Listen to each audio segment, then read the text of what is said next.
The Kissing Hand by Audrey Penn. Chester Raccoon stood at the edge of the forest and cried, "I don't want to go to school," he told his mother. "I want to stay home with you. I want to play with my friends and play with my toys and read my books and swing on my swing. Please, may I stay home with you?" Mrs. Raccoon took Chester by the hand and nuzzled him on the ear. "Sometimes we all have to do things we don't want to do," she told him gently, "even if they seem strange and scary at first. But you will love school once it starts. You'll make new friends and play with new toys, read new books and swing on new swings.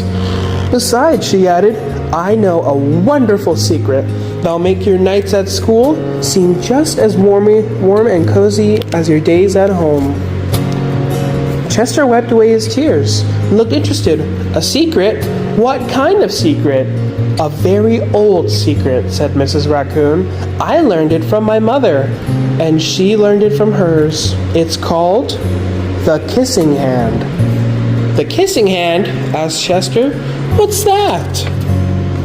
"I'll show you." Mrs. Raccoon took Chester's left hand and spread open his tiny fingers into a fan.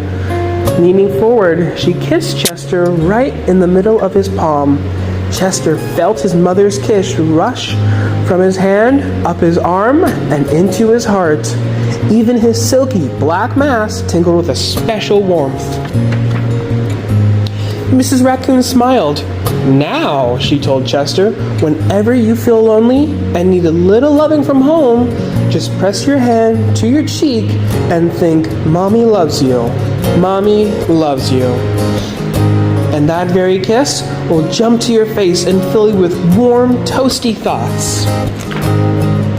She took Chester's hand and carefully wrapped his fingers around the kiss. "Now, do be careful not to lose it," she teased him. "But don't worry, when you open your hand and wash your food, I promise the kiss will stick." Chester loved his kissing hand. Now he knew his mother's love would go with him wherever he went, even to school. That night, Chester stood in front of his school and looked thoughtful. Suddenly, he turned to his mother and grinned. "Give me your hand," he told her.